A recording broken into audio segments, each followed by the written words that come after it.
The Lakers have interest in both Russell Westbrook and Chris Paul, and I'm here to tell you why the Lake Show should stay far, far away from both of those Hall of Fame point guards right after the bumper.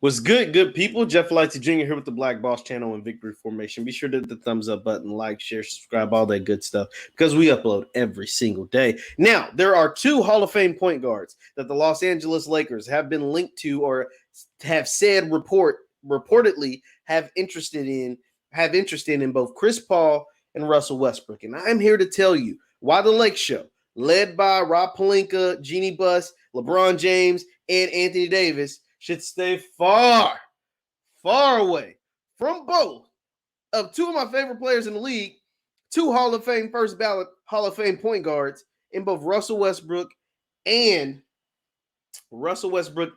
Chris Paul. And here's why.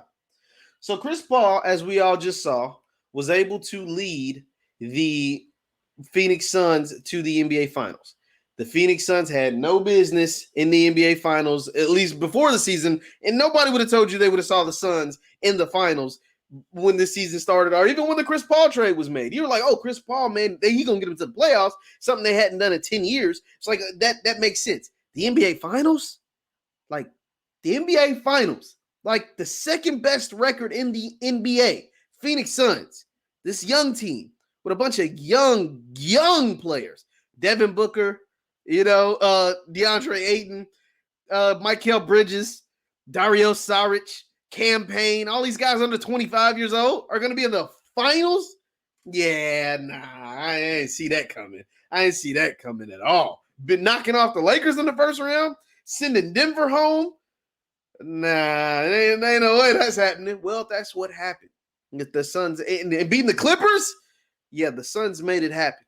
And here's the thing. It was a great story to have Chris Paul 2 games away from winning the championship, to have Chris Paul in the finals for the first time in his 16-year career, Devin Booker looking like the next up-and-coming superstar. Like, all of these things were great. But that was great for the Suns. And I think Chris Paul should probably take a chance of running it back.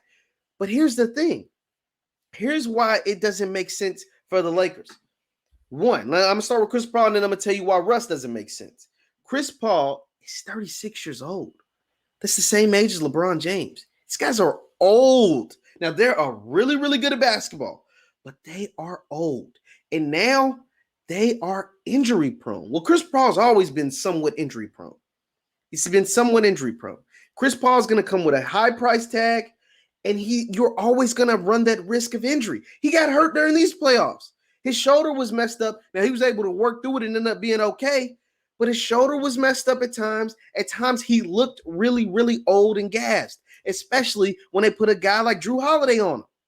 The problem is you can't have two of your alleged big three in Anthony Davis and Chris Paul, if you're the Lakers, that can get hurt at the drop of a dime at any moment. You saw what the AD injury did to the Lakers this year.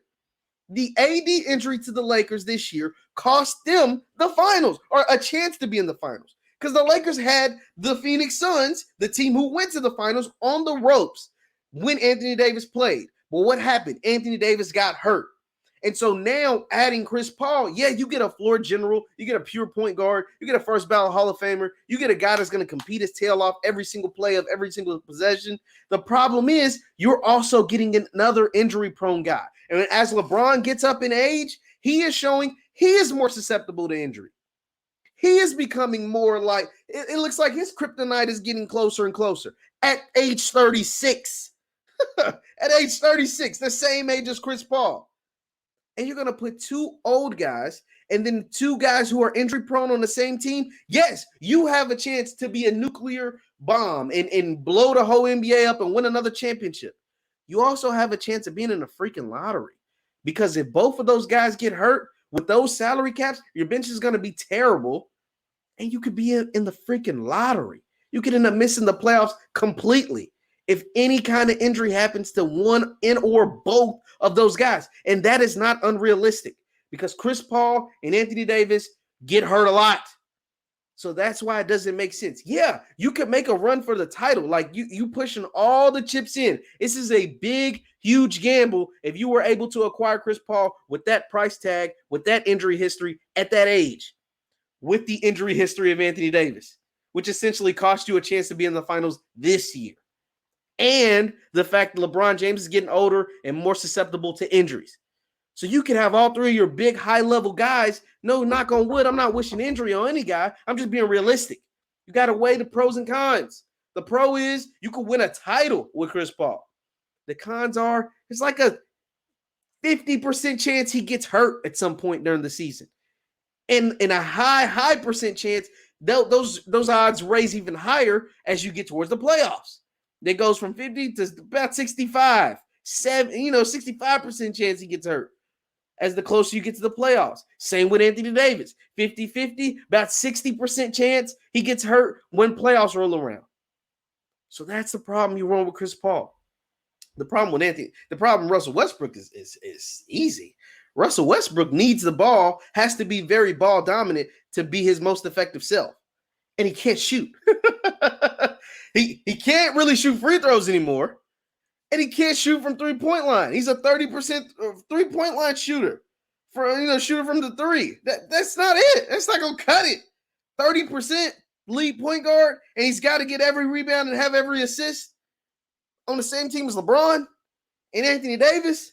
Yeah, that ain't going to cut it. I love Russ. Russ is one of the best attractions in the NBA. In a league full of stars, and a league full of guys who are worth the price of admission, Russ is at the top. He's right up there at the top of paying the price of admission to go watch him play. He just ain't going to work. The fit is not there in LA. Not with the Lakers anyway. It doesn't work. Braun has to be ball dominant, but he can be off the ball to a guy like Chris Paul who's going to facilitate and get everybody involved.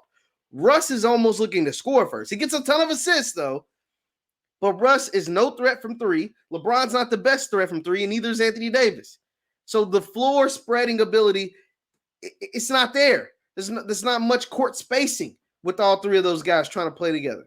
So it just doesn't make much sense. A guy who shoots 30% from three, it ain't it. That ain't it. He's going to get you a ton of triple-doubles, though. But Russ is not the solution that the Lakers need right now. Not at all. Bradley Beal, we could talk. Bradley Beal over there in D.C., we could talk because that makes a lot of sense. Russ is not it, and Chris Paul at age 36 is not it.